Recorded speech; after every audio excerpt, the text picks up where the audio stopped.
जी अस्सलाम वालेकुम भाई, साथ वाले की अजमत को सलाम।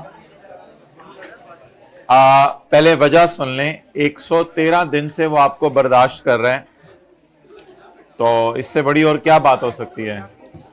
ये उसी की हिम्मत है कि 113 दिन से आपको बर्दाश्त कर रहा है, वरना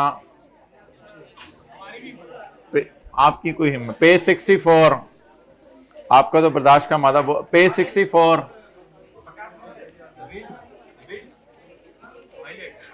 अच्छा जी, हम डेफिनेशन पढ़े थे।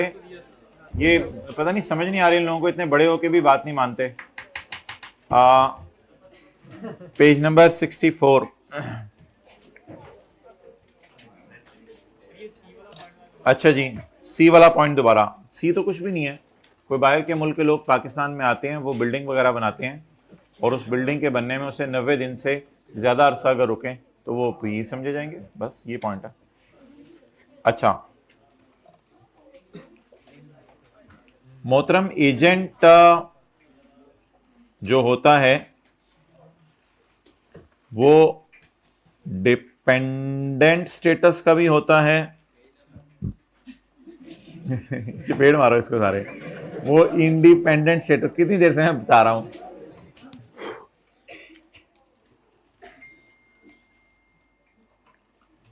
ये नॉट अ पीई और ये पीई। Page number 64। अच्छा, जो एजेंट होता है डिपेंडेंट नेचर का वो पीई होता है, और जो एजेंट होता है इंडिपेंडेंट नेचर का वो पीई नहीं होता। मिसाल के तौर पर dependent agent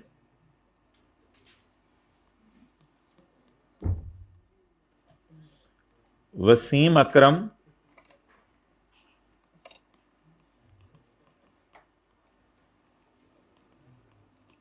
is agent of Lara. Note करें, वसीम अकरम लारा का एजेंट है। अब वसीम अकरम जो बाहर के मुल्क में वेस्ट इंडीज में लारा रहता है उसका एजेंट है, यानी उसके बेहाफ पर चीजें खरीदता बेचता रहता है। भाई उसे कोई पेन ला दे, उसके बेहाफ पर चीजें खरीदता बेचता रहता है।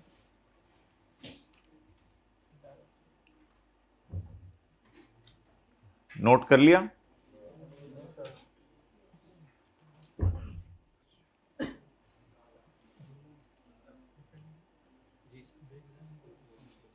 अच्छा जी,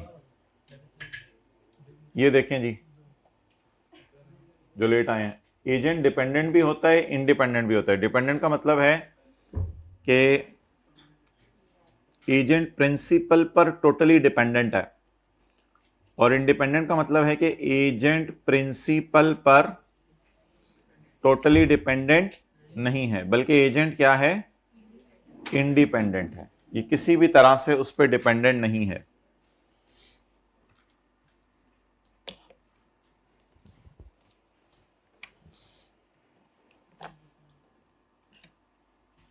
okay,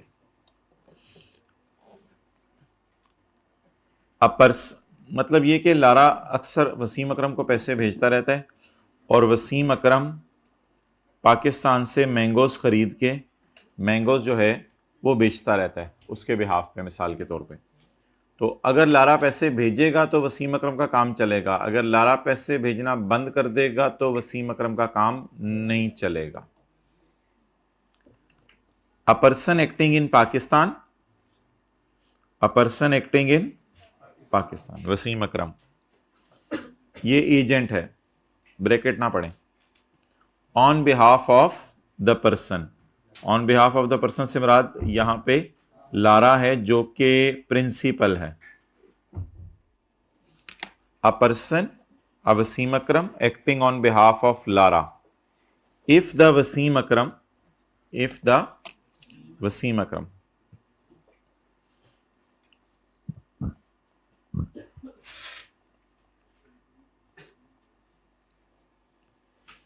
exercises an authority to conclude the contracts on behalf of Lara। अगर वसीम अकरम लारा के बिहाफ पर कॉन्ट्रैक्ट्स कंक्लूड करते हैं। ये एक भाई ने फूल दिए, उन्होंने कहा आज क्लास में आपने जेब में रखना है इसको। तो एक्सरसाइजेस एंड जज़ाकल्ला, एक्सरसाइजेस एंड अथॉरिटी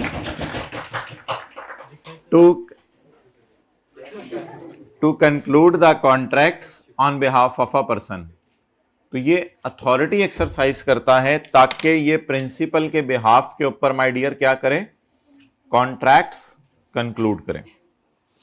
अच्छा, समटाइम्स ऐसा होता है कि समटाइम्स ऐसा होता है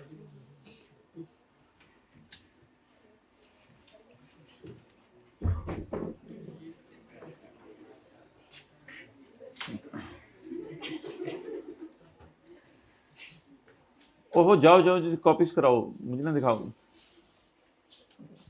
कराओ कराओ, खैर है खैर है खैर है खैर है, टाइम ना जाया किया करो। अच्छा जी, समटाइम्स ऐसा होता है कि वसीम अकरम लारा को इतनी पावर दे देता है, सॉरी लारा वसीम अकरम को इतनी पावर दे देता है कि कहते हैं कि तुम प्रिंसिपल ही की तरह रोल अदा किया करो। तो अब ऊपर से भाई समझे ना बात को, ऊपर से मिला के पढ़े। If the agent plays the principal role, agent किसका रोल प्ले कर रहा है, प्रिंसिपल का, लेकिन है वो एजेंट ही, लेकिन रोल किसका प्ले कर रहा है, प्रिंसिपल का। एंड कंक्लूड कॉन्ट्रैक्ट्स एंड,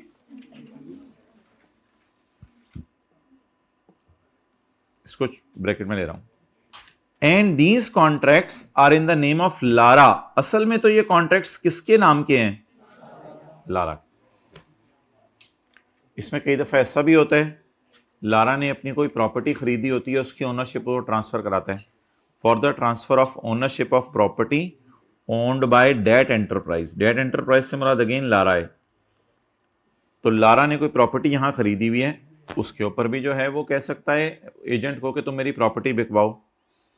और for providing of services by Lara, obviously Lara services provide कर रहा है, खुद तो नहीं, थ्रू वसीम अकरम।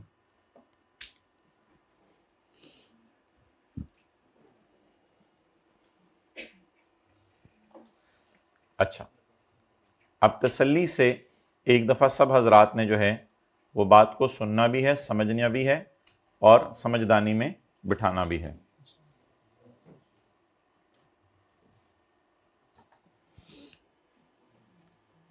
एजेंट दो तरह का होता है, एक होता है एजेंट डिपेंडेंट स्टेटस का और एक होता है, जो लेट आए हैं ज्यादा अटेंटिव हूं, एक होते हैं एजेंट डिपेंडेंट स्टेटस का, एक होते हैं इंडी डिपेंडेंट स्टेटस का। एजेंट ये होता है कि वसीम अकरम एक एजेंट है लारा का, और वो लारा के बिहाफ पे मैंगोज बेचता है, लारा के बिहाफ पर मैंगोज बेचता है। तो वसीम अकरम को लारा पैसे भेजता रहता है, जब लारा पैसे नहीं भेजता ये बेचारा मैंगो नहीं बेचता, जब भेज देता है तब भेजता है, इसलिए ये डिपेंडेंट है। इंडिपेंडेंट एजेंट वो होता है कि Lara bought shares in stock exchange through broker. अब ब्रोकर जो है ना स्टॉक एक्सचेंज का, जो शेयर बेचता रहता है, ये एजेंट है। क्या ये एजेंट लारा पे डिपेंडेंट है? बिल्कुल भी नहीं। इसको तो 100 लोग दिन में कहते हैं मेरे शेयर बिकवा दो, तो जब लारा कहता है मेरे शेयर बिकवा दो, तो इससे लारा कल को कहेगा मैं शेयर नहीं बिकवाता, ये कहेगा ना। जैसे आप में से एक मिसाल दे रहा हूं अजीब से, आप कॉलेज वालों को कल से मैंने नहीं आना, मैं छोड़ रहा हूं तुम्हारा कॉलेज, कॉलेज जाएंगे ठीक है, ये दरवाजा है। मैं मिसाल, यानी कि कॉलेज डिपेंडेंट नहीं है ना एक स्टूडेंट के ऊपर। सिमिलरली स्टॉक एक्सचेंज का ब्रोकर तो हजारों लोगों के शेयर बिकवा रहा है, तो स्टॉक एक्सचेंज के ब्रोकर के पास अगर लारा नहीं आएगा तो, लेकिन अगर वसीम अकरम को लारा इनकार कर दे कि पुत्र हॉन नहीं, तो वसीम अकरम कहेगा तेरी मेहरबानी यार, मेरे से अच्छे मैंगो कौन बिकवाएगा, मुझे मुल्तान के चप्पे चप्पे का पता है कि एक बाग का पता है, तुम कहां की बातें कर रहे हो यार, ऐसा ना करो खुदा के लिए मेरे साथ। वसीम अकरम तो बेचारा डर जाएगा। फिर नोट करें, जो लेट आए हैं वो तस्वीर खींच रहे ताकि हम ऊपर की तरफ आए वापस।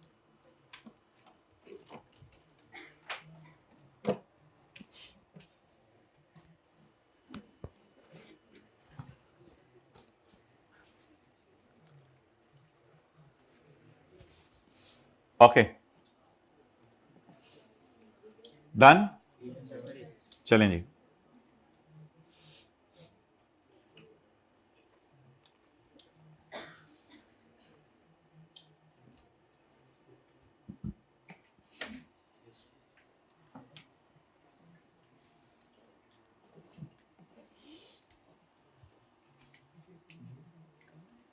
आप पढ़ें सारे जरा शौक से, इधर देखें, लेट आने वाले भी दादा। अगर वसीम अकरम पाकिस्तान में एक्ट कर रहा है as an agent on behalf of Lara, अगर वसीम अकरम अथॉरिटी एक्सरसाइज कर रहा है कि वो कॉन्ट्रैक्ट्स फाइनल कर रहा है ऑन बिहाफ ऑफ, तो वसीम अकरम तो फिर पक्का एजेंट है इसका। और कई दफा ऐसा होता है कि इफ द एजेंट, अगर agent plays the principal role, agent principal का रोल प्ले कर रहा है, यानी एजेंट को उसने इतनी ताकत दे दी है कि लोगों को लगता है शायद यही प्रिंसिपल है, इसी का कारोबार है। Agent plays the principal role और भाई ये काम करे, agent plays the principal role और कंक्लूड करे contract, and these contracts are in the name of Lara, contract तो लारा के नाम के होंगे, और for the transfer of ownership property that is owned by Lara, या लारा की प्रॉपर्टीज बेच रहा होगा, या लारा के लिए दूसरों को सर्विसेज दे रहा होगा, और इस लेवल पे जाके दे रहा होगा कि लोग इसको समझ रहे होंगे ये क्या है, प्रिंसिपल है, हालांकि ये क्या होगा, तो इसका मतलब है बहुत ताकत दे दी है इसको, ये तो फिर ही एस्टेब्लिश हो गई है पाकिस्तान में इसकी, लारा की। अच्छा जी, अगली बात, विदाउट मटेरियल मॉडिफिकेशन का मतलब यह है कि कोई खास मैन्युफैक्चरिंग नहीं हो रही, क्योंकि अगर आपकी खास मैन्युफैक्चरिंग शुरू हो जाए ना यहां पे, तो फिर तो भाई आपकी फैक्ट्री बन जाएगी यहां पे, फिर तो आप वैसे ही पी हैं। तो विदाउट मटेरियल मॉडिफिकेशन का मतलब है चीजों को बस ज्यादा मैंगो साफ सूफ करके दे देते हैं, या कोई प्लास्टिक खरीदते हैं उसको साफ करके दे देते हैं, हल्की फुल्की मॉडिफिकेशन करें। मटेरियल मॉडिफिकेशन अगर शुरू कर दें तो फिर तो आप क्या बन जाएंगे, मैन्युफैक्चरर। तो विदाउट मटेरियल मॉडिफिकेशन का क्या मतलब है, खास मैन्युफैक्चरिंग नहीं हो रही, बस वसीम अकरम हल्की फुल्की चीजों की तराश खराश सही करके इसको आगे भेज देता है। तो लिख लिया आप लोगों ने, विदाउट मटेरियल मॉडिफिकेशन, कोई मटेरियल मॉडिफिकेशन नहीं हो रही। मटेरियल मॉडिफिकेशन चीजों की कहां होती है, फैक्ट्रीज में। अब ये बात तो लिख लें, फिर बाद में कहते हैं ये जरा लाइन बताइएगा मुझे, यानी कि मैं उधर जा रहा होता हूँ लिबर्टी में, आप मुझे कपड़ों की दुकान के सामने रोक के कहते हैं सर ये जरा लाइन बताइएगा मुझे, तो ये लिखा करें ना, विदाउट मटेरियल मॉडिफिकेशन।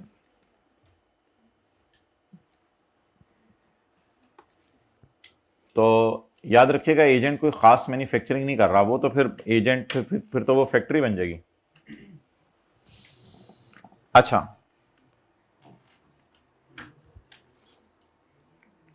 पॉइंट 1 और 2 में यह फर्क है कि नॉर्मली रिटर्न अथॉरिटी मिलती है और यहां पे रिटर्न अथॉरिटी नहीं मिलती, यहां पे रिटर्न अथॉरिटी नहीं मिलती। रिटर्न अथॉरिटी मिलना कौन सी जरूरी है, अगले की हरकतों से पता चल जाता है कि आप जो है वो एजेंट है किसी के, तो रिटर्न अथॉरिटी मिलना तो जरूरी नहीं है। कॉलेज वाले आपको कहते हैं एफएससी के इधर बाहर ये जो पता नहीं यूनिक है, इधर बाहर जाके जो है वो पम्फलेट बांटे, ये करें, बच्चों को लेके आए, उन्हें बताएं एक डिग्री है, 3.5 साल में आर्टिकल होते हैं, 2 साल में कैप होता है, चलो चलो चलो निकलो निकलो सीखे सीखे सीखे सीखे।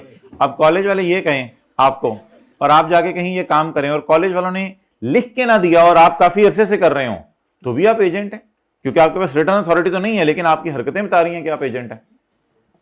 Has no such authority, has Wasim Akram has no authority. No authority से मुराद लेफ्ट पे देखिए मैंने क्या लिखवाया है, has no return authority. Wasim Akram has no return authority, but आदतन, आदत उसकी बन चुकी हुई है, आदत बन गई है तो बस काफी है फिर। बट आदतन मेंटेन स्टॉक, स्टॉक लेता है for regular deliveries on behalf of Lara, Lara के बिहाफ पे आमतौर पर चीजें खरीदता बेचता रहता है। तो फिर पकड़ लो वसीम अकरम को, ये तो एजेंट ऑफ डिपेंडेंट स्टेटस है, agent of, he is totally dependent on Wasim Akram. पढ़ा मेरे यहां 7 आ रहा तीनों बड़ा ओके, स्मेल करूं? ओके, पॉइंट नंबर ई, भाई एक दफा रिवाइज कर लें फाइनली उर्दू में। वसीम अकरम पाकिस्तान में एक्ट कर रहा है एजेंट के तौर पे। जब मैं ये रिवाइज करा रहा हूं तो सब कुछ छोड़ दिया करें। लारा के बिहाफ पे अगर वसीम अकरम को रिटर्न अथॉरिटी मिली हुई है कि लारा के बिहाफ पे कॉन्ट्रैक्ट कंक्लूड करे, या इस हद तक अथॉरिटी है कि वो प्रिंसिपल का रोल प्ले करे और चीजों की हालत बदले बगैर उनको बेचे, इन द नेम ऑफ लारा, नाम लारा का ही यूज होगा। या कई दफा लारा की कोई प्रॉपर्टी होती है वो भी लोगों को ट्रांसफर कर देते हैं, कई दफा लारा ने सर्विसेज देनी होती हैं तो वो भी वसीम अकरम के थ्रू दिलवा देता है। तो ऐसी सूरत में समझा जाएगा वसीम अकरम लारा का एजेंट है और लारा पाकिस्तान में पक्का एस्टेब्लिश हो गया है, पीई, लारा की पाकिस्तान में पीई बन गई है। लेकिन कई दफा वसीम अकरम को अथॉरिटी नहीं मिलती, लेकिन उसकी आदत होती है उसके लिए स्टॉक खरीदना और बेचना, तो फिर भी ठीक है। तो डेट इज अ पीई, या पीई बन गई, पक्की एस्टेब्लिशमेंट पाकिस्तान में।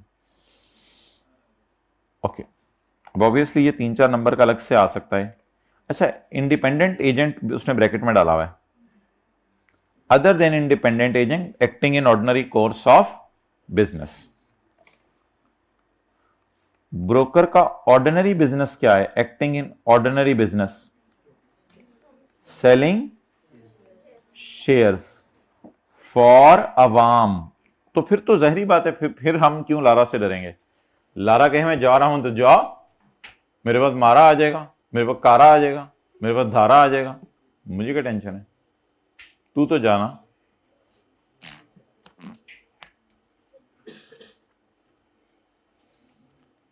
घर में उसी जोश और जज्बे से रिवाइज किया था रेजिडेंट इंडिविजुअल की डेफिनेशन को, जिस जोश और जज्बे से हमने आखिर में पढ़ा था। मेरा नहीं ख्याल, वो नहीं, ना ना ना, इतना घर में किया हो तुमने, घर वाले ना निकाल देते।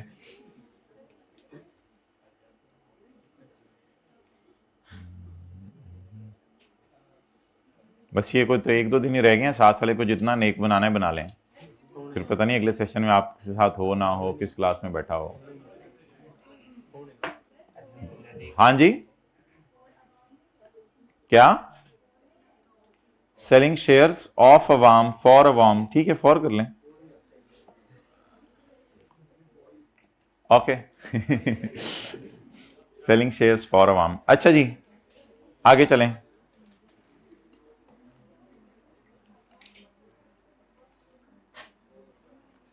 देखें आज इतना कितना मासूम सा चेहरा बनाया हुआ है।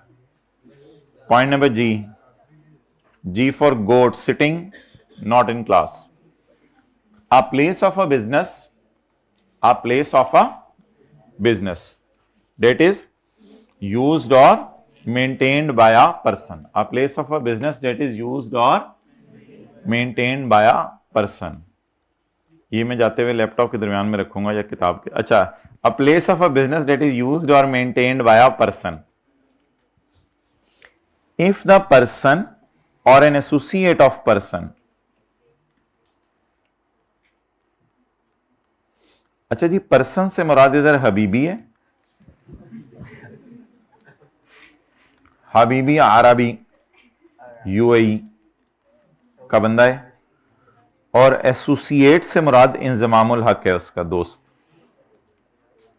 इंजमाम। ये तो पाकिस्तान में ही है, आपको भी पता होगा।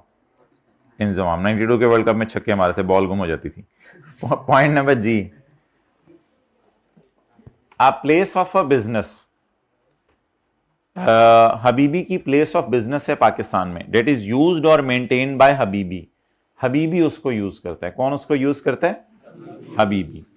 इफ द हबीबी और द जलीबी, नहीं सॉरी, और इंजमाम, इफ द हबीबी और द इंजमाम, इफ हबीबी और इंजमाम कैरीज ऑन बिजनेस, उसमें जरूरी नहीं हबीबी बिजनेस कर रहा हो सकता है उसमें इंजमाम बिजनेस कर रहा हो। पहले हंस ले तो सारे जो हंसने, पढ़ें दोबारा। ठीक है, ये भाई को हंसना नहीं आया, 113 लेक्चर हो गए अब तक हंसना नहीं आया, क्योंकि हंसने के लेक्चर नहीं थे।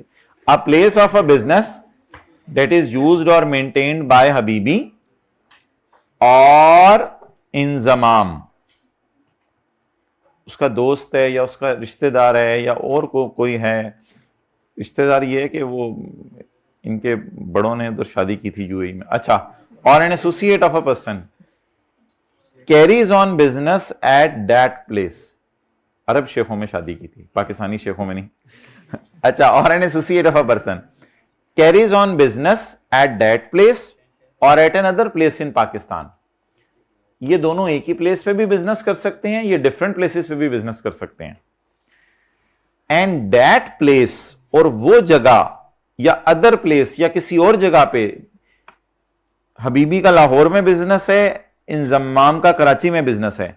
एंड दैट प्लेस और other place constitute a PE of the person, और ये तुम्हारी पीई है।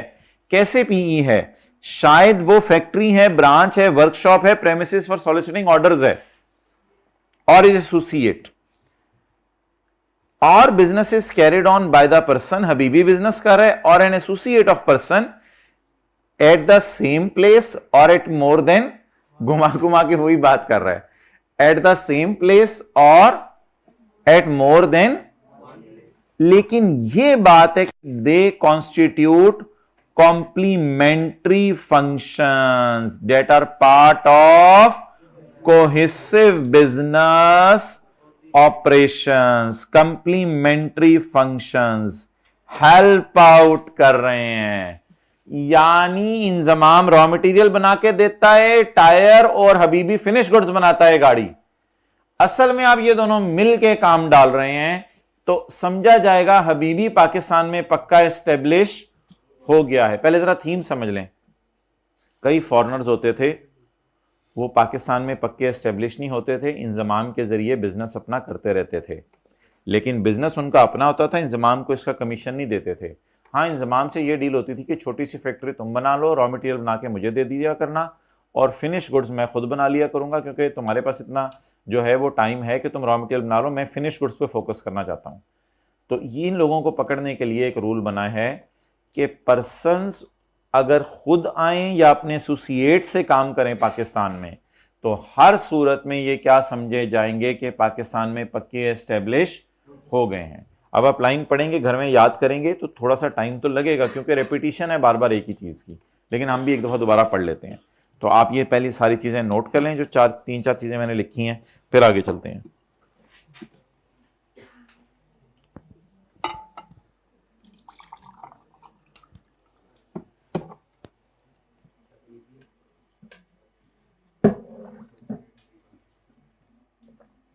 हाइब्रिड में भी तस्वीर खींच लें मोबाइल से, दूसरी रो में मोबाइल यूज भी कर लें थोड़ा सा, जरा इससे फ्रेश हो जाता है बंदा।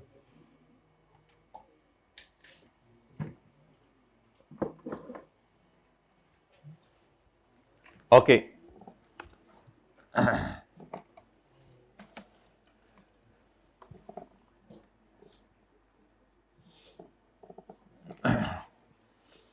a place of a business that is used or maintained by Habibi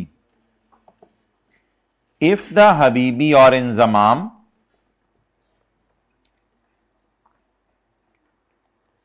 मिसाल के तौर पे ये प्लेस लाहौर है, लिख लें, लाहौर में एक बिजनेस है। A place of a business that is used और maintained by Habibi if the Habibi और Inzamam carries on business at that place और at another place. Karachi को कैसे लिखते हैं? के H I.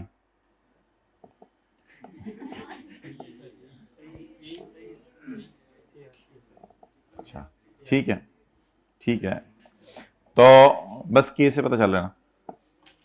And that place कौन सी?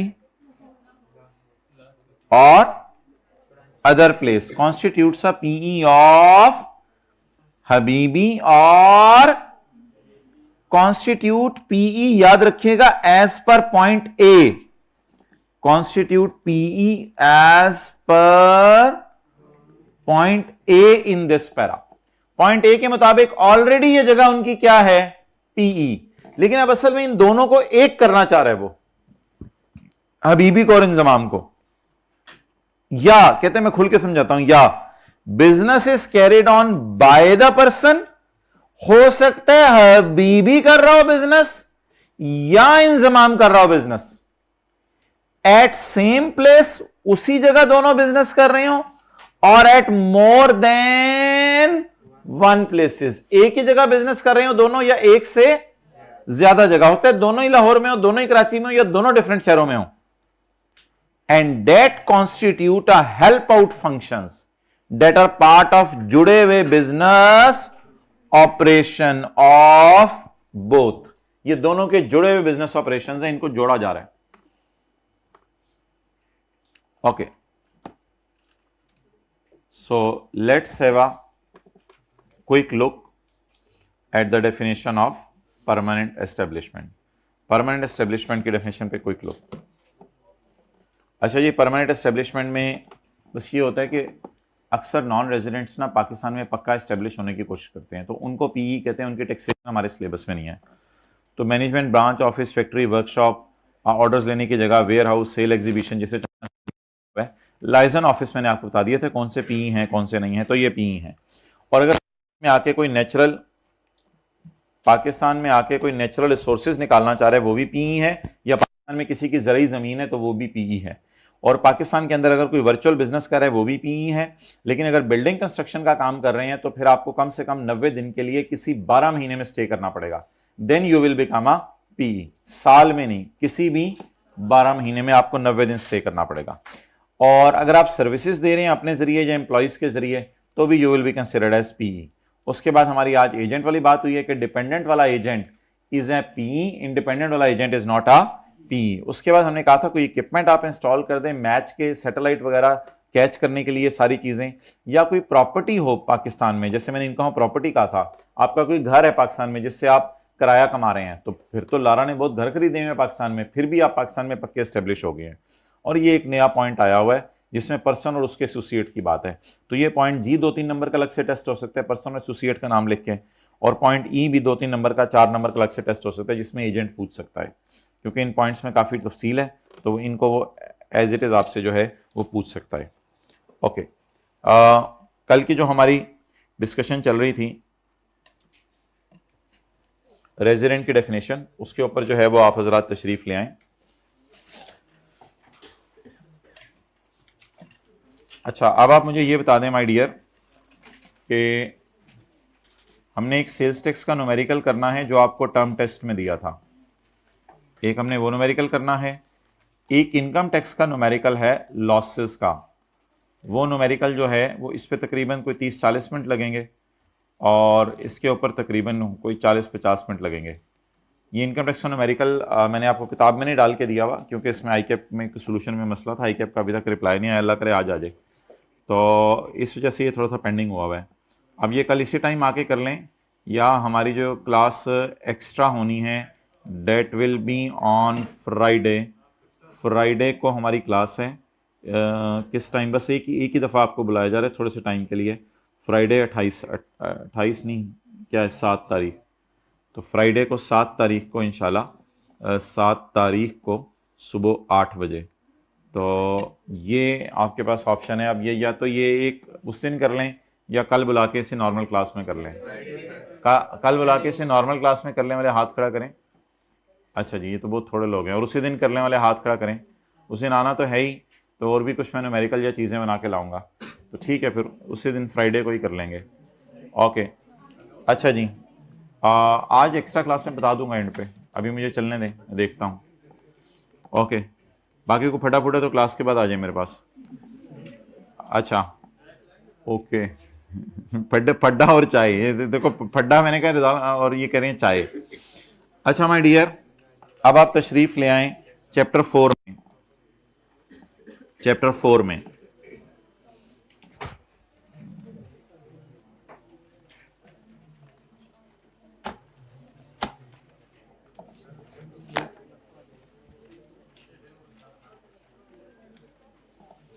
चैप्टर 4 में आके वो सफ़ा खोलें जहां पे रेजिडेंट और नॉन रेजिडेंट की डिस्कशन थी।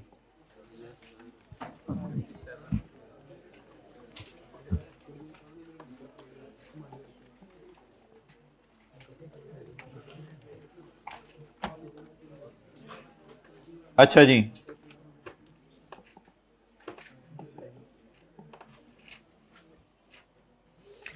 यार इसको ना लॉजिक पे याद करें। क्या तुम पाकिस्तान में 183 डेज रुके हो? नहीं। ऐसा जरा बोल रहे हैं, क्या तुम पाकिस्तान में 183 डेज रुके हो? नहीं। क्या तुम्हारे पास पाकिस्तान का आईडी कार्ड है? क्या तुम किसी और मुल्क में ज्यादा रुके हो? देखो पाकिस्तान में तो ज्यादा नहीं रुके, मैं ज्यादा बोल रहा हूं 183 और 182 को, ताकि कॉन्सेप्ट ज़हन में बैठे। क्या तुम पाकिस्तान में ज्यादा रुके हो? नहीं। पाकिस्तान के सिटीजन हो? जी, पाकिस्तान का आईडी कार्ड मेरे पास है। क्या तुम किसी और मुल्क में ज्यादा रुके हो? नहीं, मैं किसी और मुल्क में भी ज्यादा नहीं रुका। अच्छा, पाकिस्तान में भी ज्यादा नहीं रुके, कहीं और भी ज्यादा नहीं रुके। अच्छा, किसी और मुल्क ने तुम्हें रेजिडेंट कहा हुआ है? नहीं नहीं, किसी और मुल्क ने भी मैं रेजिडेंट नहीं कहा हुआ। ना पाकिस्तान में ज्यादा रुके, ना बाहर ज्यादा रुके, ना किसी और मुल्क ने तुम्हें रेजिडेंट कहा है। तुम हो कौन? आ जाओ फिर, आ जाओ। लॉजिक समझ आ गई रेजिडेंट बनाने की? अब ये कहीं पकड़ा नहीं जा रहा ना, समझ आइए, कहीं पकड़ा नहीं गया। पाकिस्तान में भी ज्यादा नहीं रुका, बाहर ज्यादा नहीं रुका, बाहर भी नहीं पकड़ा गया। बाहर वाले किसी ने थोड़ा रुकने पे भी रेजिडेंट नहीं कहा। बाहर के रेजिडेंट के रूल मुझे नहीं पता, हर मुल्क के अलग हैं। बाहर के किसी थोड़ा रुकने पे भी रेजिडेंट नहीं कहा। भाई आपका दिमाग चाहिए, आंखें नहीं चाहिए। तो और आप बताएं कंक्लूजन क्या बना, जल्दी जल्दी लॉजिक पे। नहीं है, पहले मुझे, पाकिस्तान में ज्यादा रुके हो? नहीं। आईडी कार्ड तो इसके पास है। अच्छा, बाहर के मुल्क में ज्यादा रुके हो? नहीं, मैं पाकिस्तान में भी ज्यादा नहीं रुका, बाहर भी ज्यादा नहीं रुका। अच्छा चलो बताओ, किसी मुल्क ने तो रेजिडेंट कहा है बाहर के मुल्क में? नहीं, मुझे रेजिडेंट कहना, मुझे घास नहीं डाली किसी ने। चलो आ जाओ फिर, आ जाओ तुम। हम आप क्या बन गए? रेजिडेंट।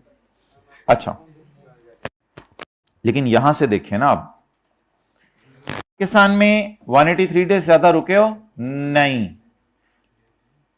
आप दोनों कर लें बातें, फिर हम रिज्यूम करते हैं सीए। पाकिस्तान में ज्यादा रुके हो? सिटीजन हो? यस। बाहर के मुल्क में ज्यादा रुके हो, यानी 182 डेज से ज्यादा? नहीं। पाकिस्तान में भी ज्यादा नहीं रुके, बाहर भी ज्यादा नहीं रुके।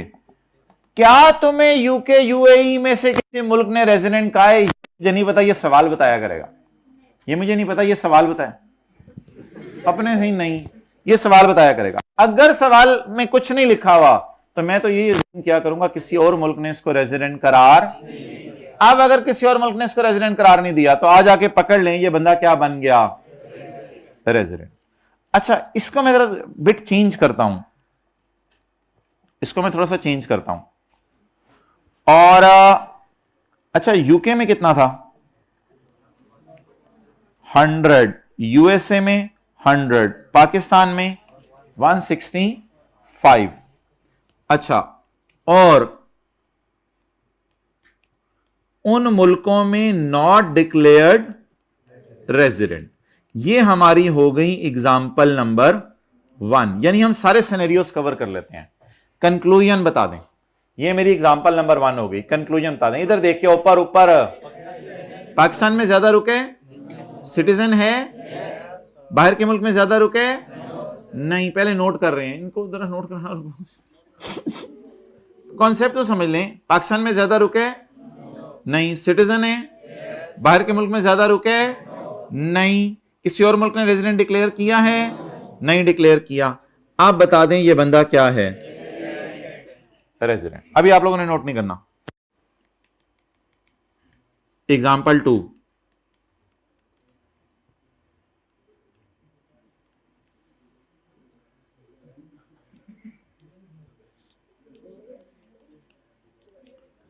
दुबई में रुका 200 दिन, पाकिस्तान में रुका 100, कितने हो गए?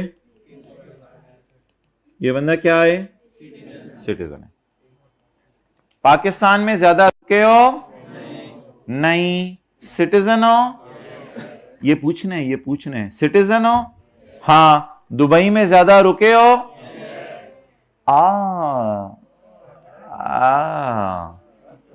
Present in any other country for more than. जाओ यार, तुम तो हबीबी हबीबी लगते हो, दुबई दुबई लगते हो। तुम क्या बन गए? Non resident. आंसर ये नोट करें, फिर मैं तीसरी एग्जांपल कराता हूं।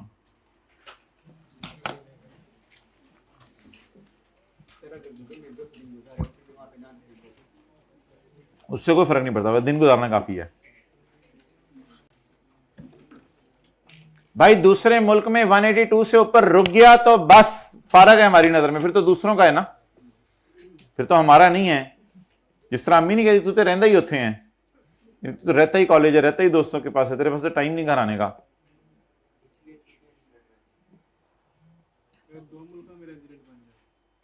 नहीं नहीं, वो हमारे स्कोप में नहीं है भाई। दूसरे मुल्क वाले जो मर्जी के हैं, हमारे स्कोप में पेपर में ये आएगा कि पाकिस्तान में रेजिडेंट है या नहीं। सिटीजन होना इस कंडीशन में जरूरी है।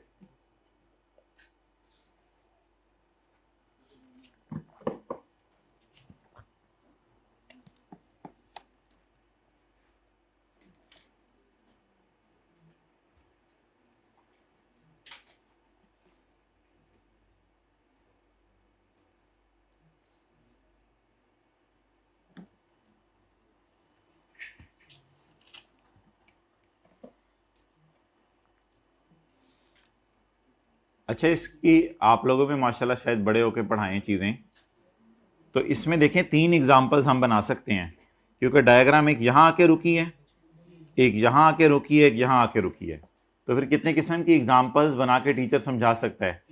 3 किस्म की। तो इसका मतलब है पॉसिबल 3 सिनेरियोज हैं। एक चौथा सिनेरियो भी है कि वो सिटीजन ही नहीं है, वो तो मैं आपको करा दूंगा, उसकी फिक्र नहीं है।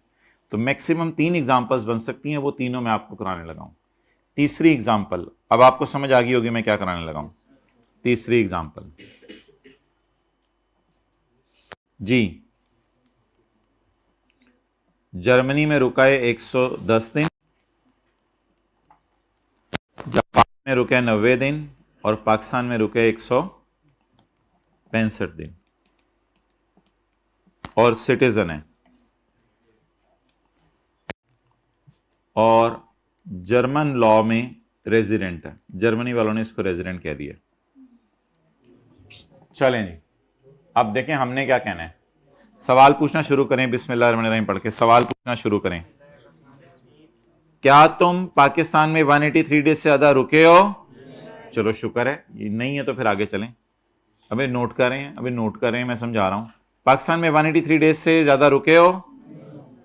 क्या तुम सिटीजन हो? क्या तुम किसी और मुल्क में रुके हो 182 डेज से ज्यादा?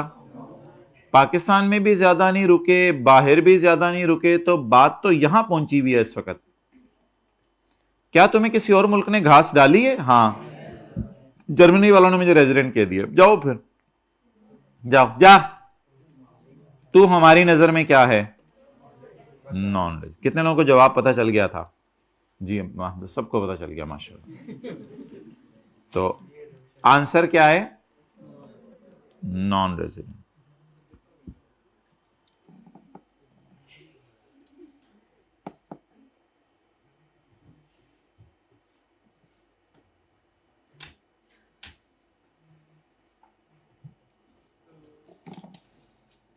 अच्छा जी,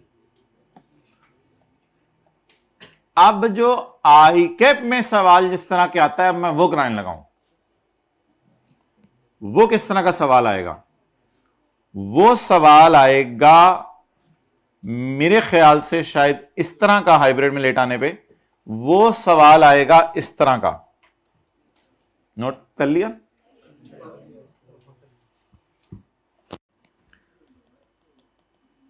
आई कैप में सवाल आएगा इस तरह का।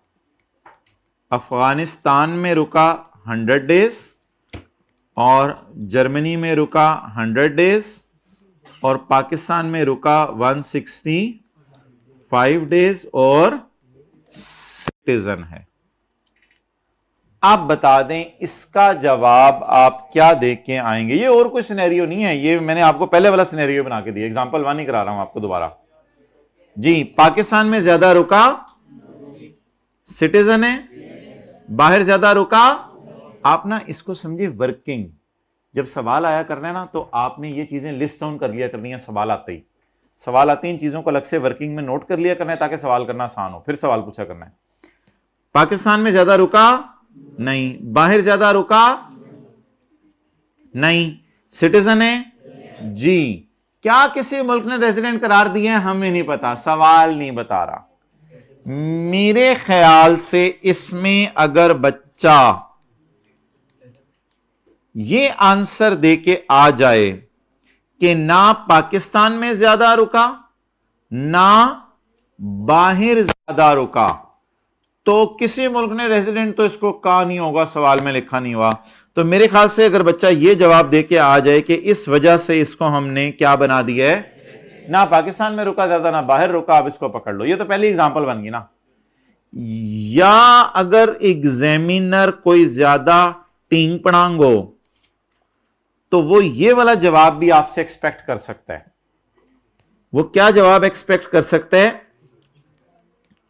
If he is not declared resident in, बोलें, in any other country, then बोलें क्या है, अगर ये किसी भी मुल्क में रेजिडेंट डिक्लेयर नहीं हुआ तो क्या अजम्पशन लें, अजम्पशन ले लेना किसी मुल्क में रेजिडेंट, तो फिर तो किसी ने घास नहीं डाली, फिर इसको क्या बना दें, resident. But if he is declared resident in Afghanistan और जर्मनी, तो फिर तुम तो उन्हीं के हो, तुम क्या बन गए, नॉन रेजिडेंट। ये भी एक दफा एक अपने अपने सोल्यूशन में पंगा डाला था। ये मेरे ख्याल से दोनों तरह के जवाब एक्सेप्टेबल हैं। अब कौन सा जवाब देके आएंगे, सेकंड वाला, ठीक है। अगर बात समझ आ गई है तो सेकंड वाला देके आए, मुझे कोई मसला नहीं। हाँ जी, मार्क्स पे भी डिपेंड करता है, चलें, लेकिन बेहतर है कि आई क्या बताता नहीं है किसी मुल्क ने रेजिडेंट इसको कहा है या नहीं, बताना चाहिए वैसे उसको। नोट कर लिया आप लोगों ने? इसके नोट करने के लिए मैं आपको 4 मिनट 3 मिनट दे रहा हूं।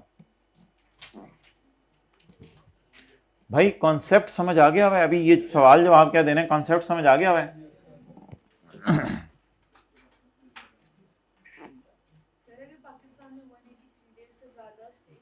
फिर तो बात ही खत्म हो गई, फिर तो अगला सवाल ही नहीं, फिर तो अगला सवाल ही नहीं, फिर तो अगला सवाल ही नहीं, फिर बाकी मुल्कों वाले जो मर्जी कहते रहे, हमारी नजर में रेजिडेंट है। हमने सिर्फ पाकिस्तान के लॉ में रेजिडेंट नॉन रेजिडेंट बने, बाकी मुल्कों में जो मर्जी कहते रहे। अच्छा सारे एक सेकंड, सारे इधर देखें। इनका सवाल है अगर पाकिस्तान में 183 डेज से ज्यादा रुका, फिर तो इस डायग्राम की तरफ आना ही नहीं, फिर तो डायग्राम ही ये, फिर तो इधर नीचे आना ही नहीं।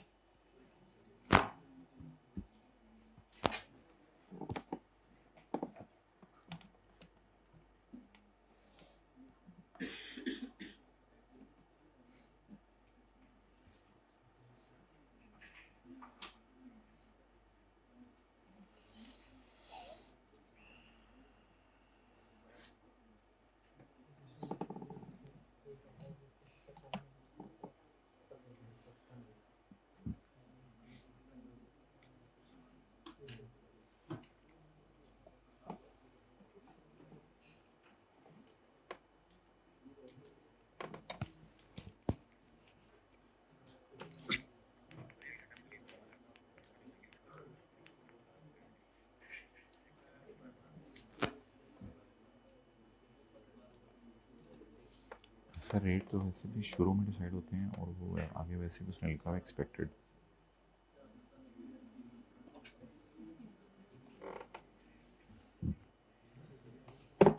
ओके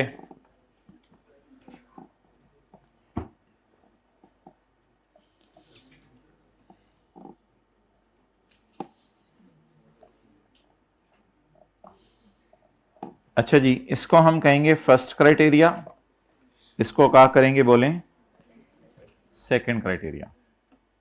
लेकिन एक बात याद रखिएगा, अगर एक बंदा नॉट अ सिटीजन है, पेपर में सवाल आ सकता है ना, नॉट अ सिटीजन, तो आप फर्स्ट क्राइटेरिया लगाइएगा,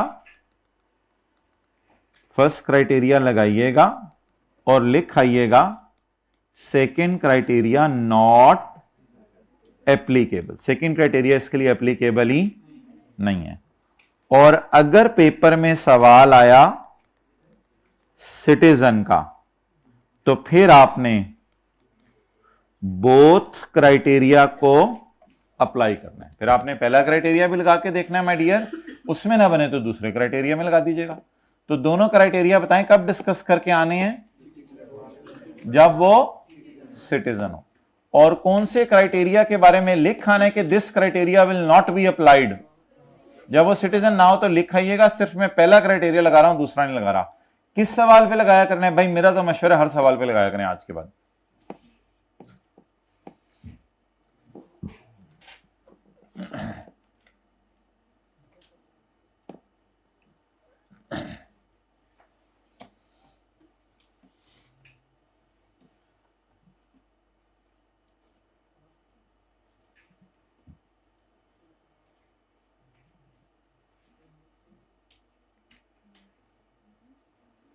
कुछ स्टूडेंट्स ने किसी एक दो चैप्टर की या कुछ आगे पीछे किसी की चीज़ की एक दो चीज़ की रिवीजन का कहा है।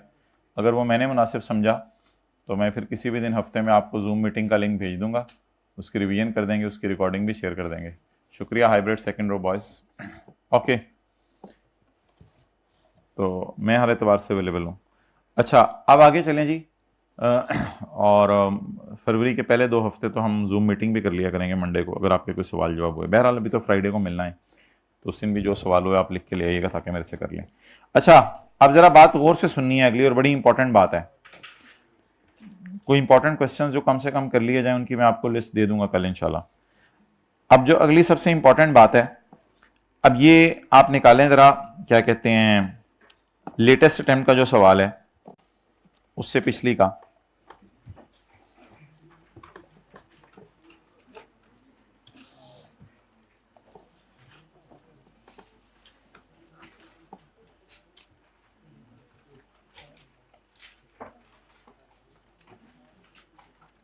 किधर है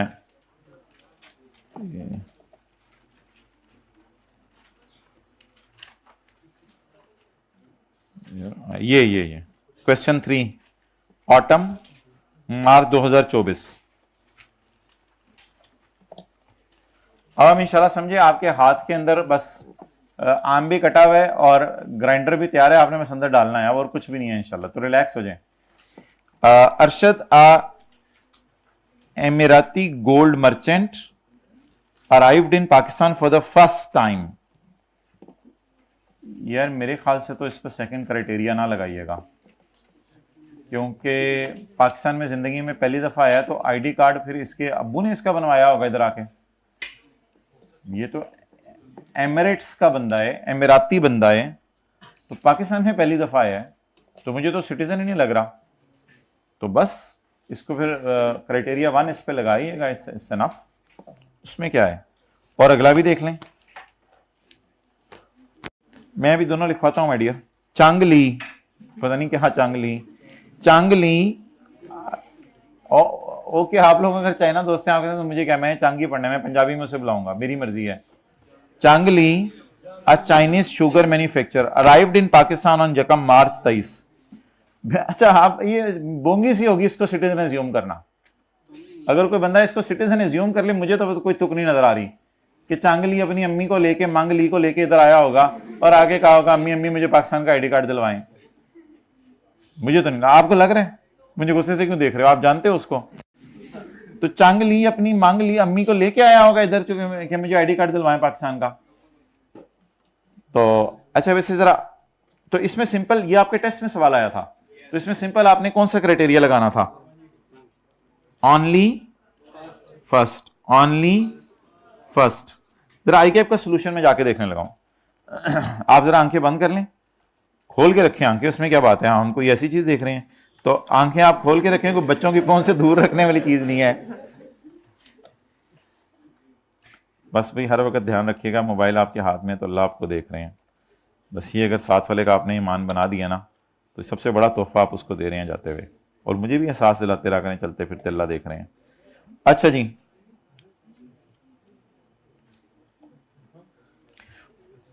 for tax year 2024 the relevant tax period is यकम जुलाई 23 to 30 June 24। The stay of Arshad for the tax year 2024 is as follows, his stay is less than 183 days. Further Arshad is not a citizen of Pakistan, क्योंकि Emirati gold merchant है, पहली दफा पाकिस्तान आया, तो second criteria आके आपने लगाया। फिर further he is not a citizen of Pakistan, the other criteria shall not be, the other लिखाइएगा, सेकंड तो हमने अपने नाम दिए हैं, first second, the other criteria shall not be applicable, so he shall be classified, ऊपर वाले क्राइटेरिया के बेस पे डिसाइड कर लें रेजिडेंट है या। और चांगली के बारे में देखें, इट इज इमटेरियल वेदर चांगली स्टेड इन, अच्छा पाकिस्तान में कहां रहा है वो कोई फर्क नहीं पड़ता, आपको याद है सवाल में, पता नहीं कहीं इधर रह रहा था, कभी मुल्तान रह रहा था, कभी लाहौर रह रहा था, इससे क्या फर्क पड़ता है। The calculation will be made from his day of arrival in Pakistan, accounting period is as under, a status of resident non resident has to be determined in respect of relevant tax year, for tax year 2024 चांगली is resident person। आईकैप ने इसमें second criteria का जिक्र भी नहीं किया, हालांकि आईकैप को करके आना चाहिए था सेकंड क्राइटेरिया का जिक्र, कि second criteria is not applicable because he is not a citizen. पहले में उसने लिखा है, वैसे देखो पहले में लिखा है Arshad is not a citizen of Pakistan, नहीं रेजिडेंट या नॉन रेजिडेंट जो बन रहा होगा वो फिर पहले क्राइटेरिया के बेस पे बन रहा होगा। My dear, try to understand the concept. जो बंदा सिटीजन नहीं है, जैसे इधर गोल्ड मर्चेंट है और चंग ली है, जो बंदा सिटीजन नहीं है उसका सवाल बस ऐसे सॉल्व करना है कि 183 डेज पाकिस्तान रुका या नहीं रुका, रुक गया तो रेजिडेंट, नहीं रुका तो नॉन रेजिडेंट। बात कहीं और ना ले जाइएगा, ट्राई टू अंडरस्टैंड, समझाइए बात की। जो बंदा सिटीजन नहीं है उस पर तो एक ही रूल है, क्या 183 डेज से ज्यादा रुक गए हो तो 183 डेज रुक गए हो तो रेजिडेंट, 183 से कम रुक गए हो तो, ये दोनों बंदे कौन थे, नॉन सिटीजन। वाज़ेह सवाल ने नहीं बताया हुआ था, लेकिन एक बंदा पाकिस्तान में पहली दफा आया था और चंगली भी पाकिस्तान में किसी काम के सिलसिले में आया, तो ये बंदे क्या थे, नॉन सिटीजन, इसलिए इनमें हमने दो रूल्स लगाने की कोशिश नहीं की। अच्छा, ये तो दो सवाल हो गए जिनमें वाज़ेह पता चल रहा है वो बाहर के मुल्कों से आए हैं, तो बताएं इनमें कौन सा रूल लगाना बेहतर है, फर्स्ट क्राइटेरिया लगाना बेहतर है या दोनों टेस्ट करें, फर्स्ट क्राइटेरिया लगाना बेहतर है। लेकिन जो आप लेटेस्ट अटेम्प्ट का सवाल देखें, तो लेटेस्ट अटेम्प्ट का जो सवाल मैंने आपको कल करवाया था, अल्लाह आपका भला करे, उसमें तो ना उसमें तो कुछ करने की जरूरत ही नहीं, उसमें तो सिटीजन लिखा हुआ है। ऐसे सवाल में तो ना मेरी आपकी लड़ाई है ही नहीं। इसमें कितने क्राइटेरिया लगाया करेंगे, दोनों, फर्स्ट क्राइटेरिया भी लगाया करेंगे, तो सवाल देख के अगर पता चल जाए सिटीजन है तो ये वाला सवाल इसमें क्या लिखा हुआ है, सिटीजन है, इसलिए मैंने कितने क्राइटेरिया लगाए हैं, दोनों, सिटीजन है इसलिए मैंने कितने क्राइटेरिया लगाए हैं, दोनों। अभी जो मैंने आपको दो सवाल दिखाए हैं उनमें एक बंदा पहली दफा पाकिस्तान आ रहा था और दूसरा बंदा चंगली भी अपने किसी काम करने से आया था, तो बजाहिर ये लग रहा था कि ये सिटीजन, इसलिए हमने इन पे सिर्फ कौन सा क्राइटेरिया लगाया था, एक क्राइटेरिया। अब जरा और ब्रॉड करते हैं अपने आप को और जाके देखते हैं ये सवाल कैसे टेस्ट हो सकता है। तो चैप्टर 4 की रिवीजन के अंदर दोबारा आ जाएं और चैप्टर 4 को जरा रिवाइज करते हैं। दो अटेम्प्ट्स के सवाल हमने देख लिए। चैप्टर 4, जी माय डियर, ये हमने सवाल किया था कल, क्वेश्चन 24 का 1, 24 का 1। आप बताएं समी एसोसिएट्स इज एन एओपी, इसके लिए तो एओपी के लिए रूल ही अलग है, इसकी तो टेंशन ही नहीं हमें, रूल तो इसके लिए देखना पड़ेगा। On 21 September 2016 Asif proceeded to Dubai. इसका जब हमने कैलकुलेशन कर ली थी सारी की सारी, अच्छा इसमें लिखा नहीं हुआ कि रेजिडेंट है, इसमें लिखा नहीं हुआ सिटीजन है या नॉन सिटीजन, तो मैंने दोनों क्राइटेरिया अज्यूम करते हुए सिटीजन क्यों लगाए हैं, मैंने इसमें अज्यूम किया सिटीजन है। हाथ खड़ा करके बताएं मैंने क्यों अज्यूम किया था। अभी चांगली और मंगली में मैंने क्यों नहीं सिटीजन अज्यूम कर लिया उनको, वो पहली दफा पाकिस्तान आए या अपने किसी काम से हैं तो वो बजाहिर बाहर के बंदे ही लग रहे हैं। लेकिन ये देखें क्या है, ही प्रोसीडेड टू दुबई, और इधर का बंदा है, जामपल उसकी इधर होगी, जाम मींस जिस दिन पैदा हुआ, पल बड़ा हुआ, तो जाम पल कहते हैं पंजाब वाले, तो जामपल उसकी, तो जब उसकी जामपल पाकिस्तान में है तो फिर कहीं साइड पे चला जाता होगा जब आईडी कार्ड बनवाना होता होगा, नहीं, तो इसलिए हमने अज्यूम कर लिया था ये बंदा क्या है, सिटीजन है, तो इसलिए इसके लिए कौन क्राइटेरिया लगाए थे। हाँ, हमने अजम्पशन थोड़ी सी ले ली थी कि ये सिटीजन है। अच्छा, अब ये वाला सवाल अगर पेपर में आ जाए, on 1 December Bruce Lee was appointed by Chinese company as technical manager for Pakistan.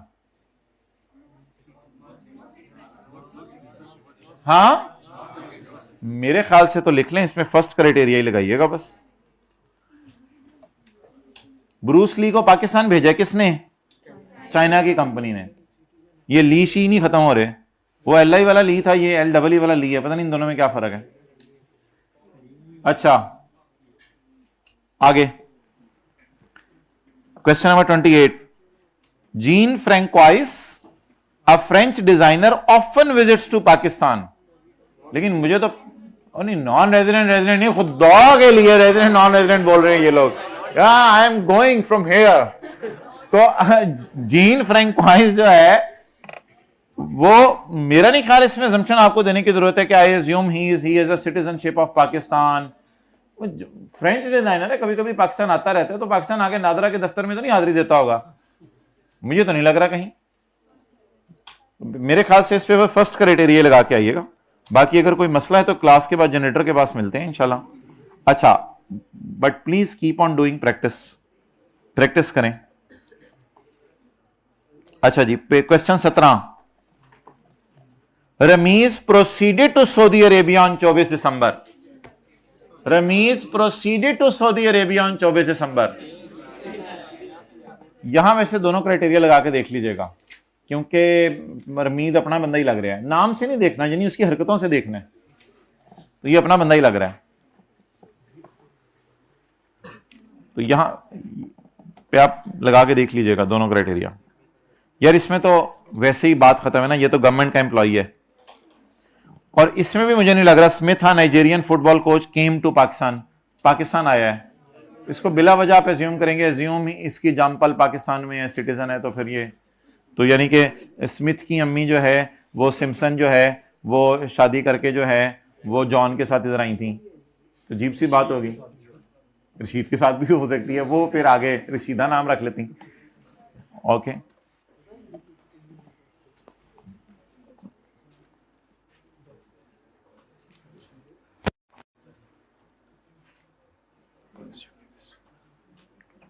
यार इसमें शायद लगा सकते हैं दोनों क्राइटेरिया। 11 के 3 में Liaquat was sent to Pakistan on special assignment by his UK based company.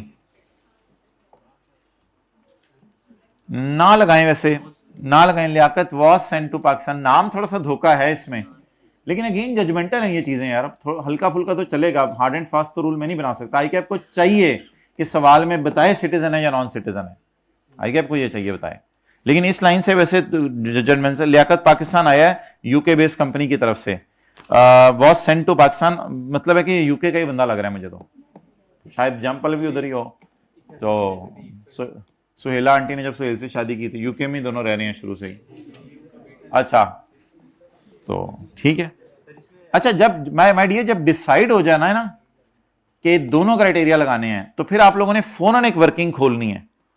USA, Germany, Pakistan, assume citizen, ये जो वर्किंग मैंने अभी खुलवाई थी, ये फौरन वर्किंग खोल के फिर दोनों क्राइटेरिया लगाना है। पहला क्राइटेरिया तो इसी तरह लग जाएगा 183 डेज देख के, और दूसरे क्राइटेरिया में ये भी देखेंगे, सिटीजनशिप भी देखेंगे, ये भी देखेंगे, और किसी और मुल्क में रेजिडेंट है ये भी देखेंगे, फिर दूसरा क्राइटेरिया के बेस पर डिसीजन हो जाया करेगा। आई थिंक इससे ऊपर बात की तो इस पर पीएचडी हो जानी है आपकी। तो अब वो कल वाला सवाल निकाल लें जो हमारा रहता था, जो आपको होमवर्क में दिया था।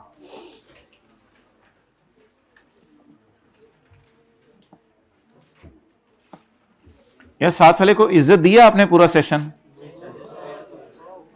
इसलिए इज्जत दी है कि वो आइंदा आपको इज्जत दे, या अल्लाह का हुक्म समझ के दिया है। बीमार की तीमारदारी इसलिए करने जाते हैं कि बाद में उसको ताना देंगे कि तुम मेरी दफा नहीं आए थे, या इसलिए जाते हैं कि 70,000 फरिश्ते दुआए मग़फ़िरत करते हैं।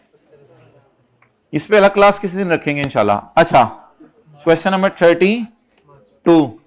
कोई एक दो हमने इस्लामिक ग्रुप से बनाए, उनका लिंक शेयर कर देंगे। कुछ बच्चे आपकी क्लासों में भी ज्वाइन नहीं है, कभी कभी जरा हल्का फुल्का जरा फ्रेश रखा करें। वैसे ग्रुप से काम नहीं होता, फिजिकल एक्टिविटी से होता है काम ज्यादा। क्वेश्चन 32।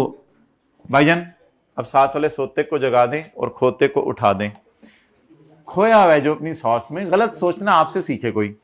अकबर आप पाकिस्तानी सिटीजन। अच्छा भाई, सैलरी 2 वजह से माफ होती है,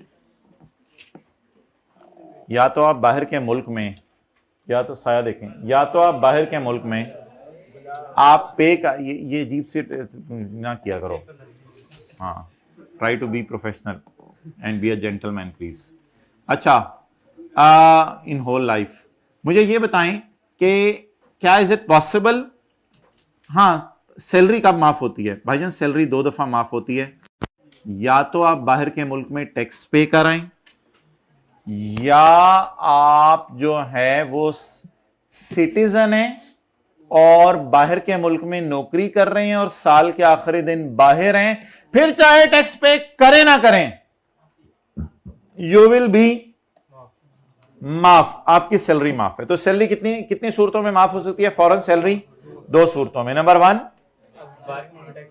या तो आप बाहर के मुल्क में क्या पे कराएं, हाइब्रिड में लास्ट रो बातें, या तो आप बाहर के मुल्क में क्या पे कराएं, टैक्स पे कराएं। अगर आप बाहर के मुल्क में टैक्स पे करके नहीं आते तो दूसरी ऑप्शन आपके पास क्या है, आप सिटीजन है और साल के आखिरी दिन, तो आपकी बाहर की सैलरी क्या हो जाएगी, वरना आपकी बाहर की सैलरी क्या है। ये दोनों बेनिफिट्स किसको अवेलेबल है? एक मिनट, ये दोनों बेनिफिट्स रेजिडेंट को अवेलेबल हैं, क्योंकि जो नॉन रेजिडेंट है उसकी तो फॉरेन इनकम्स चैप्टर 4 का बेसिक रूल है, इग्नोर किया करो।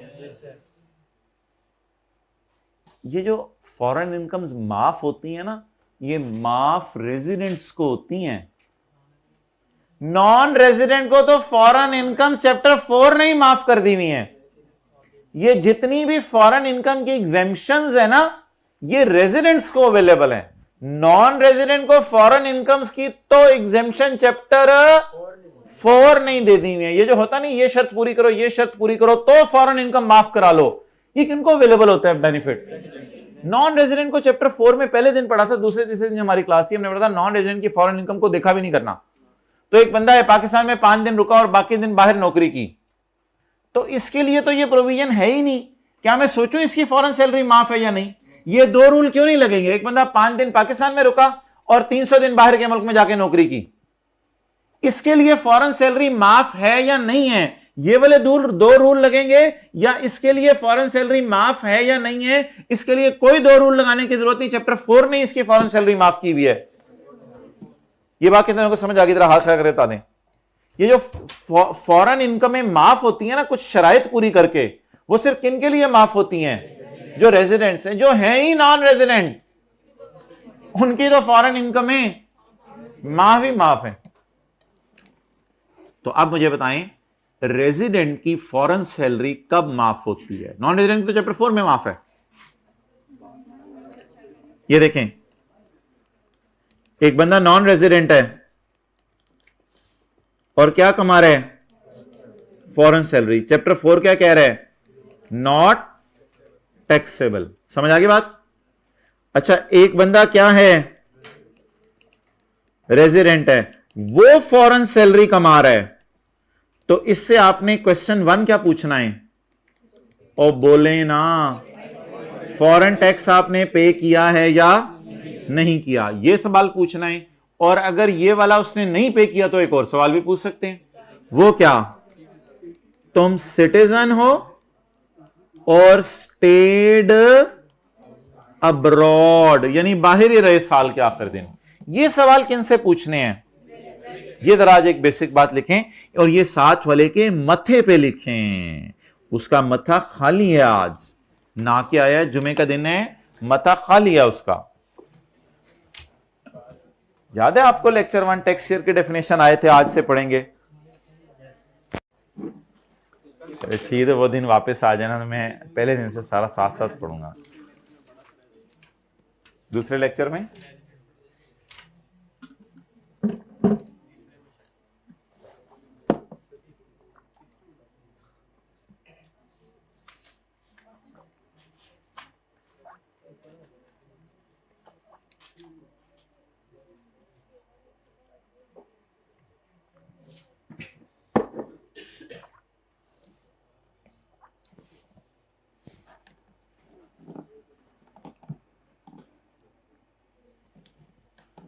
नॉन रेजिडेंट्स जो होते हैं उनको पाकिस्तान में सबसे बड़ा बेनिफिट क्या है, कोई बता दे इधर क्लास में? उनकी सारी फॉरेन इनकम्स माफ हैं। और जो रेजिडेंट हैं, अगर वो फॉरेन सैलरी कमाएं तो उनके लिए कितनी शराइत हैं? 2। डन डन डन डन, चले।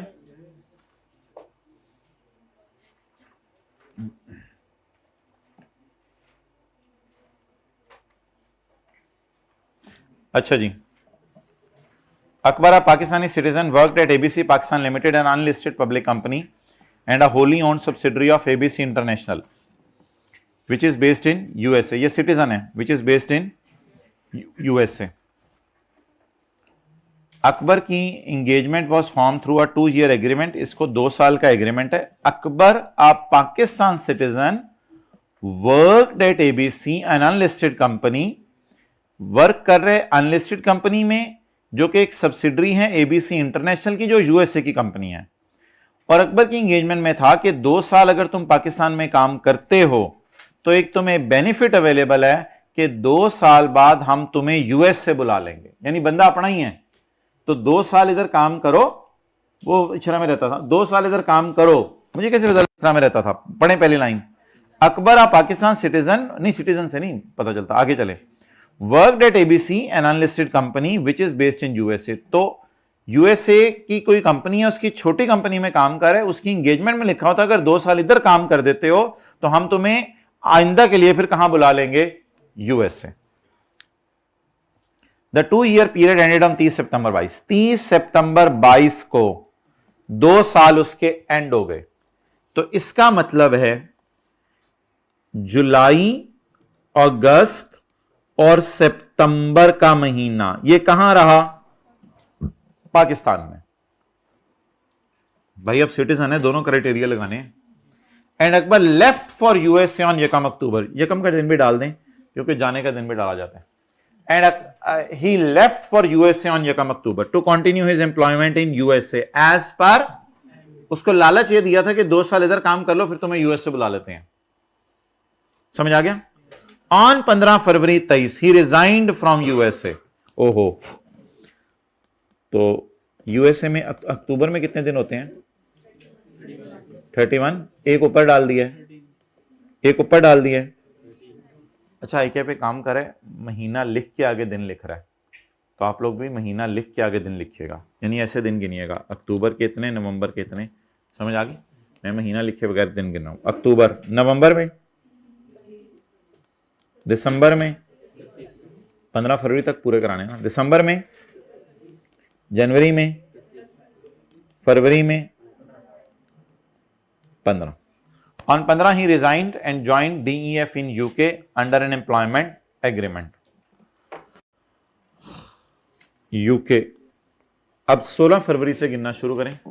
16, 17, 18, 19, 20, 21, 22, 23, 24, 25, 26, 27, 28, कितने दिन हो गए, 13। 13 दिन फरवरी के, मार्च, और in return to Pakistan on 30 April. अब पाकिस्तान का लॉ कहते हैं आने जाने का दिन पूरा गिनना है। रिटर्न ऑन 30 अप्रैल, तो फिर अप्रैल के दिन में 30वां दिन तो नहीं गिन सकता, तो फिर मैं क्या करूं, अब पाकिस्तान वापस आ जाएं। एक कौन सा वाला, अप्रैल वाला, मई और जून। कितने लोगों ने घर में एग्जैक्ट इसी तरह गिने थे, कितने लोगों को भी समझ आ गया, जरा हाथ खड़ा कर दें। क्लियर, टोटल बता दें। 1,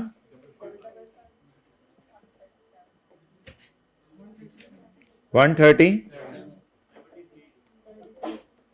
और ये बंदा क्या है, एक तरह की वर्किंग बन गई जो उस तरह बनानी होती है हमने। ये बंदा क्या है, सिटीजन। 1 मिनट, इस पे कितने क्राइटेरिया लगाएंगे, रेजिडेंट नॉन रेजिडेंट के, दोनों।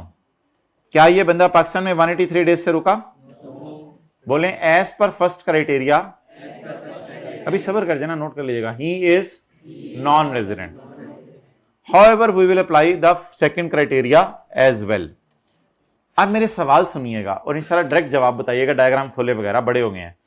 पाकिस्तान में ज्यादा रुका नहीं, बाहर 182 डेज से ज्यादा रुका, क्या किसी मुल्क ने रेजिडेंसी दी है, सवाल ने तो नहीं बताया हुआ, सवाल ने नहीं बताया हुआ किसी और मुल्क ने, तो बाय डिफॉल्ट में क्या एज्यूम कर लूं वैसे कि किसी मुल्क ने रेजिडेंसी नहीं दी हुई, किसी मुल्क ने रेजिडेंसी नहीं दी हुई, ना पाकिस्तान में ज्यादा रुका, ना बाहर ज्यादा रुका, ना किसी मुल्क ने रेजिडेंसी का घास डाला, तो ये तो कहीं भी काबू नहीं आ रहा लॉजिक। ना पाकिस्तान में ज्यादा रुका, ना बाहर ज्यादा रुका, ना किसी और मुल्क ने रेजिडेंट बनाया। आप इसको पकड़ लो और इसे क्या बना दो, पाकिस्तान का। अल्हम्दुलिल्लाह my dear, he is resident.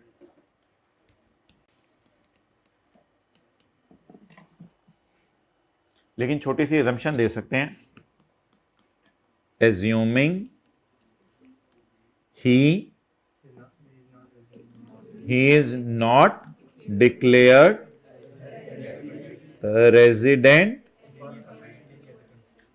यार इस तरह जवाब दिया करें, मेरे ख्याल से ये ज्यादा अच्छा है, बजाय के दो जवाब दे के आए, इस तरह जवाब दिया करें, बस अल्हम्दुलिल्लाह ही इज रेजिडेंट। मैं एज्यूम कर रहा हूं कि ये दोनों मुल्कों में इसको किसी ने लिफ्ट, लेकिन माय डियर पहले से पूरा सुन के आए, फिर जवाब नोट कीजिएगा। एक minute. As per the first criteria, he will be considered as non resident individual because his stay is for a period of less than 183 days in Pakistan. However, we will apply second criteria as well. As per second criteria, he is citizen of Pakistan. इसमें second criteria में ये नहीं लिखना होता पाकिस्तान में कम दिन रहा है, वो पता है second criteria में आई तब है।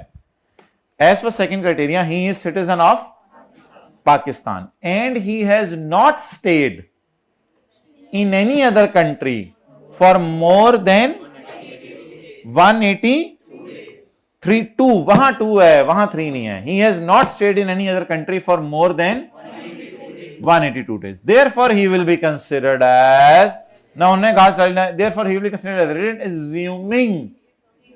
assuming he is not declared resident in UK. कल लिखवाया था आपको जवाब, ये assumption दे आया करिएगा, ये assumption दे आया करिएगा। तो ये किस क्राइटेरिया के मुताबिक बना? अब जब ये रेजिडेंट बन गया तो अब इसने 2 मुल्कों में फॉरेन सैलरी कमाई है, इसने 2 मुल्कों में फॉरेन सैलरी कमाई है। अब सवाल क्या है? Discuss the treatment of foreign salary. बंदा कौन है? बंदा कौन है? रेजिडेंट।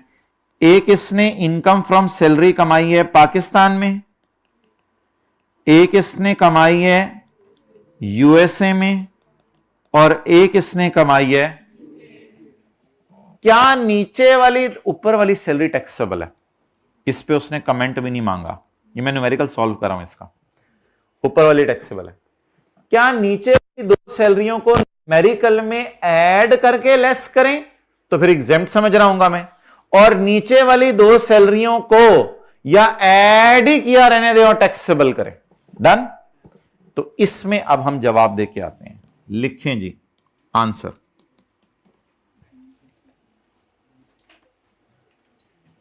पहले मेरे ख्याल से ना ये वाला जवाब दे आए, दो ही इज सिटीजन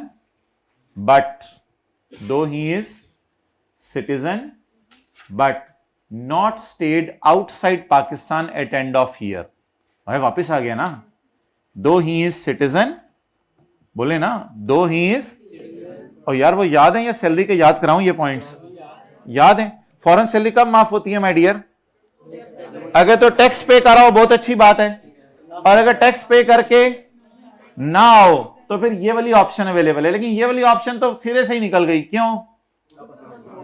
साल के एंड पे पाकिस्तान ही नहीं है। तो बोले though he is citizen of Pakistan but not stayed in Pakistan at end of year, therefore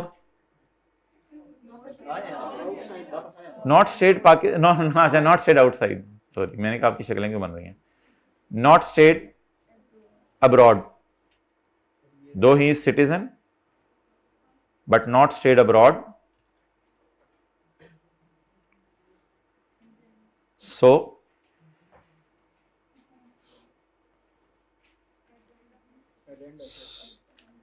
at end of text year लिखा है, at end of text year लिखा है। मैं दोबारा लिखवाता हूं, शुरू कहां से कराया था? दो is a citizen of Pakistan but not stayed abroad at end of tax year. So this criteria of making salary exempt will not apply. अब तो salary exempt नहीं हो सकी. So this criteria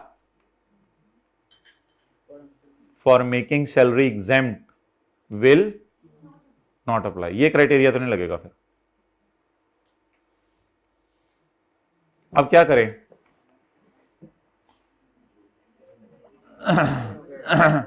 भाईजान कभी सवाल एग्जैक्ट डेटा देता है, कभी नहीं देता. एग्जैक्ट डेटा उसने दे दिया कि ये बाहर नहीं रहा, तो ये प्रोविजन तो लग ही नहीं सकती. अब मेरे ख्याल से दो जवाब दे आए. Assuming he has paid foreign tax in USA and UK, then his foreign salary will be. ऐसे ही 6 नंबर का सवाल है ना, इतना लंबा, अब कोई तुक नहीं बन रही, तो किसी तरह मैं नंबर पूरे कर रहा हूं. If he has paid foreign tax in UK and then his foreign salary will be.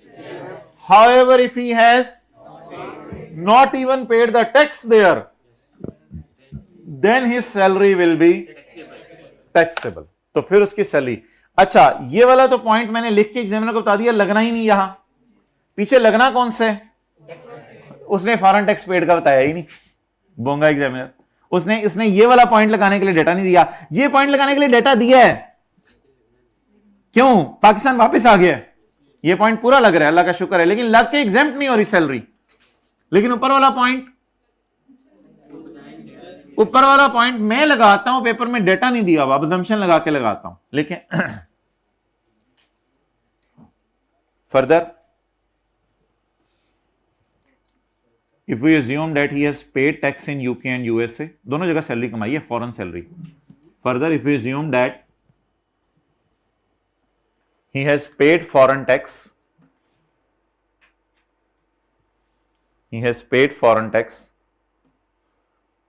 in USA and UK,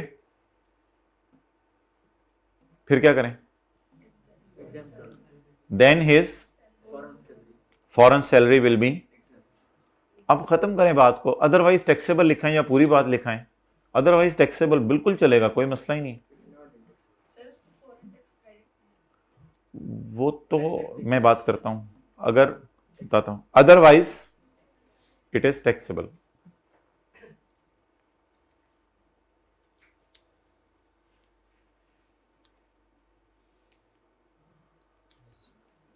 भाई ये मसला छेड़ दिया, ये मैं छेड़ना नहीं चाह रहा था. फॉरेन टैक्स क्रेडिट नहीं मिलता जब आप फॉरेन कंट्री में टैक्स ही पे करके आ गए हैं और आपकी सैलरी माफ हो गई है. तो सैलरी माफ हो गई है तो फिर फॉरेन टैक्स क्रेडिट क्यों देना है आपने? फॉरेन टैक्स क्रेडिट तो तब मिलता है ना, दूसरे सूरत में तो फिर उसने टैक्स नहीं पे किया हुआ, तो फिर किस चीज का टैक्स फिर भी नहीं मिलेगा. ओके, तो बात को फैलाए मत, जितना जिसको समझ आ रहा है बस उतना काफी है. कोई पूरे नंबर 100% तो नहीं आप लोगों ने जो है वो अटेम्प्ट करने. बात को सीधा रखें, ऐसे कॉम्प्लिकेट करते रहेंगे तो जो जिनको थोड़ी बहुत समझ आई है वो भी बेचारे परेशान हो रहे होंगे, यार ये हो क्या रहा है.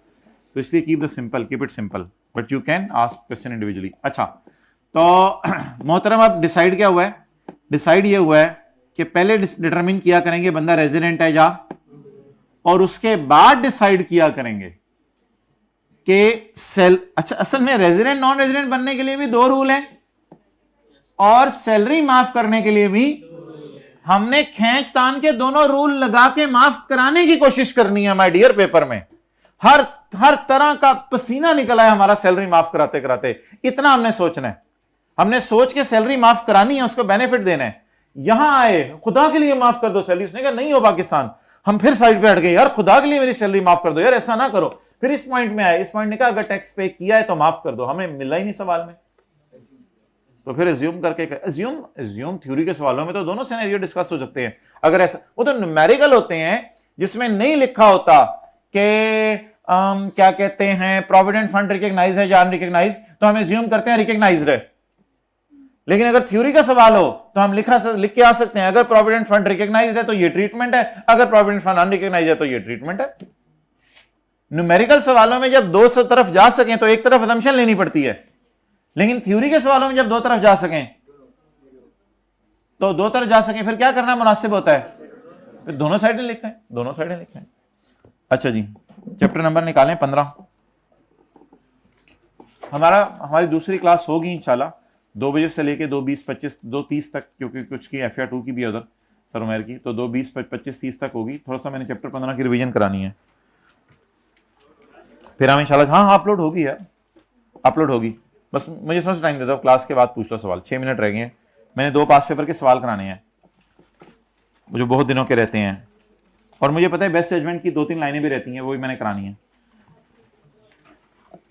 और मुझे ये भी पता है कि बिजनेस के चैप्टर में अनरिकग्नाइज्ड प्रोविडेंट फंड और वो रहता है, वो भी मैंने जुमे वाली क्लास में कराना है। उसका भी का जवाब नहीं आया, जिस वजह से आपको मैंने जवाब नहीं दिया, वरना मैं आपको जवाब का आपको पता है कब का दे देता होता।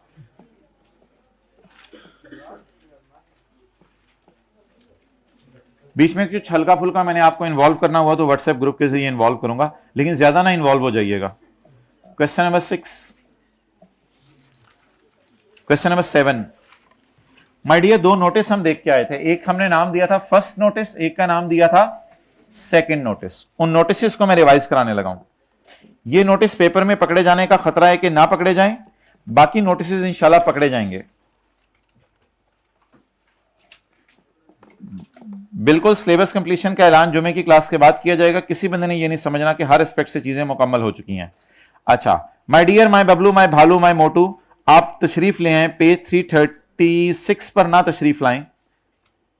अगर एक बंदा रिटर्न जमा नहीं कराता तो कमिश्नर उसको नोटिस देगा कि यार तुम्हारी 5 या 10 सालों की रिटर्न नहीं आई हुई, वो लेके आ जाएगा रिटर्न। ये पढ़ा था हमने।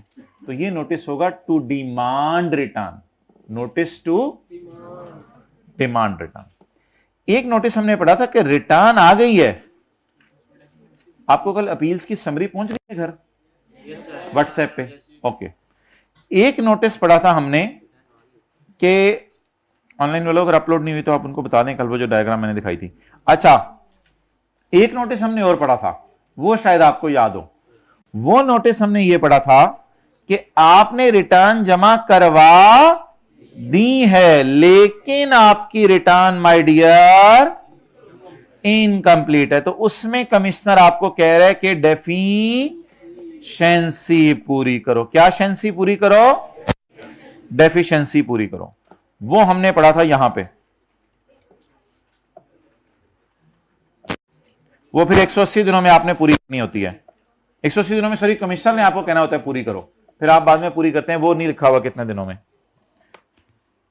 अगर रिटर्न नामुकम्मल है तो कमिश्नर नोटिस भेजेगा जिसमें कमी बताएगा। ये था नोटिस नंबर 2।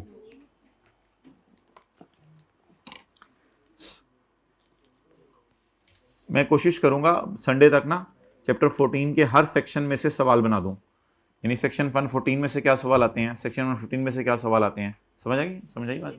ये लिस्ट भेज दूंगा। अच्छा, mister Sami has received a notice in March 2010 from commissioner. ये बस मुझे याद कराते रहने किसी ने, मैं इंशाल्लाह करता रहूंगा। Mister Sami has received a notice in March 2010 from commissioner to file a return of income for 2003 and 6। रुक जाएं, ये कौन सा नोटिस है? पहले वाला। उसने रिटर्न जमा करा दी है, उसमें कमी है, या रिटर्न ही जमा नहीं कराई? Mister Sami has received a notice to file a return of 2003 and 6 within 20 days. अच्छा भाई, हम खड़े हैं 2010 में,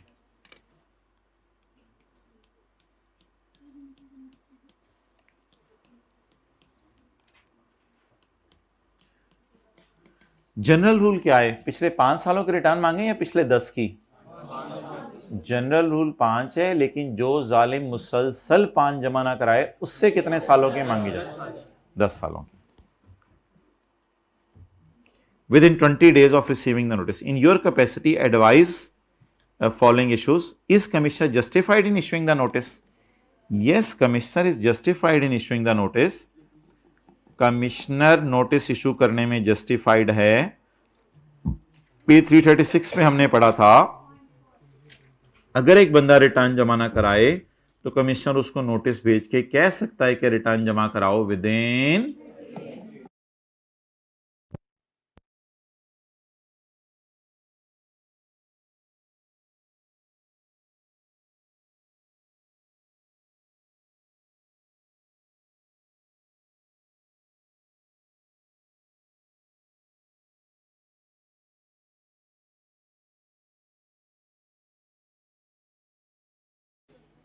अच्छा, तो ये वाला नोटिस पिछले 5 सालों के रिटर्न आपसे मंगवा सकता है। अब माय डियर मुझे ये बताएं कि 2010 मार्च में मैं खड़ा हूं, तो यहां पे खड़े होके 1 2 3 4 5 2006 तक की मंगवा सकता था, 3 की मंगवा, अनलेस के सवाल कह देता कि ये मुसलसल 5 साल से रिटर्न जमा नहीं करा रहा, तो आप लिख के आएंगे कि the above notice can be issued for last 5 completed tax years, therefore return of 2006 standing in 2010 can be demanded, however standing in 10 return of 2003 cannot be demanded, therefore he is not justified in issuing the notice for 2003 but justified for issuing notice for 2000, वो तो आपको पता है पैसे बहुत लंबा खींच देते होते हैं, तो further he should as a general rule have allowed 30 days, but law बदल गया हुआ है, he can demand in shorter period, इसलिए 30 दिन पे हम एतराज नहीं कर सकते, तो इसलिए 30 दिन पे मुझे 20 दिन पे कोई एतराज नहीं बन रहा, because he can stay a shorter days, तो इसलिए 20 दिनों में जमा कराओ, इस पर कोई एतराज नहीं है। अब जरा क्वेश्चन नंबर 6 देखें।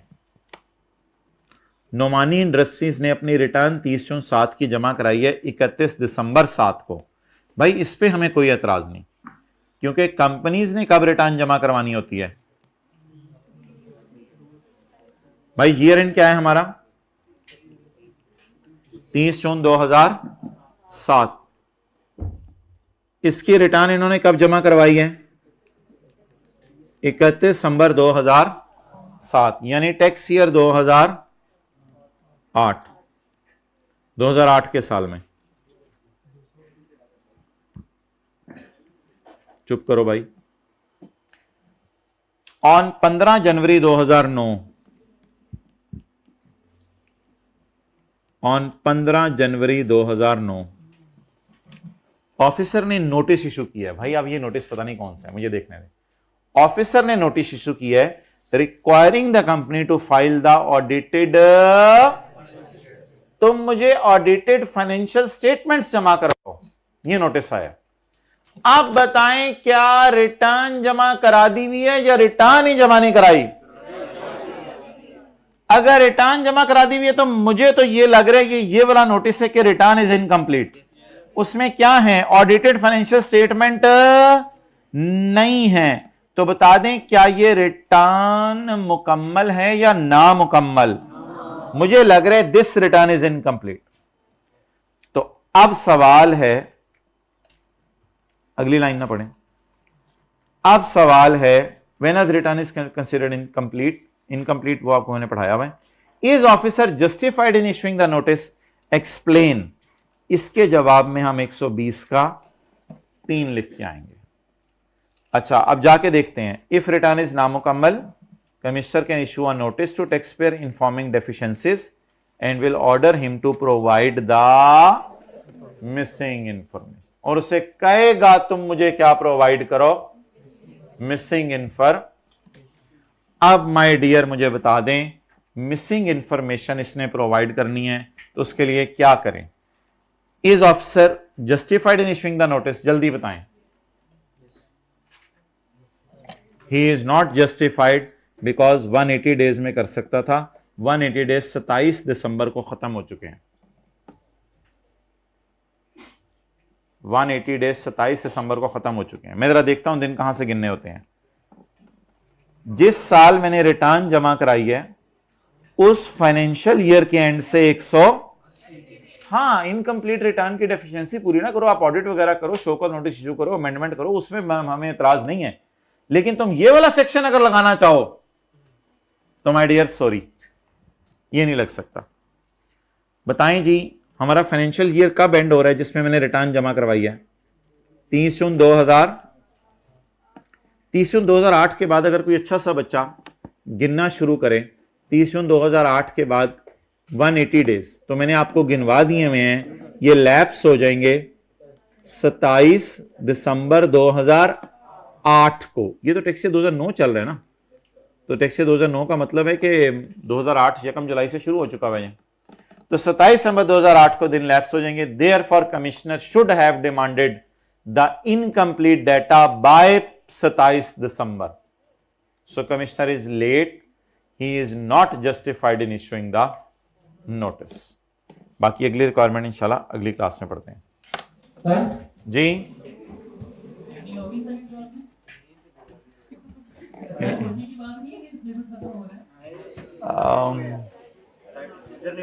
भाई खुशी की बात तो ये है कि आप लोग पास हो जाए माशाल्लाह। बाकी इंशाल्लाह कर लेंगे उस दिन डिस्कस, कर लेंगे उस दिन डिस्कस। ठीक है, आप पूरी क्लास के माशाल्लाह रिप्रेजेंटेटिव लगे हैं मुझे। दूसरा पार्ट इंशाल्लाह 2 बजे होगा। कल तो नहीं होगी भाई।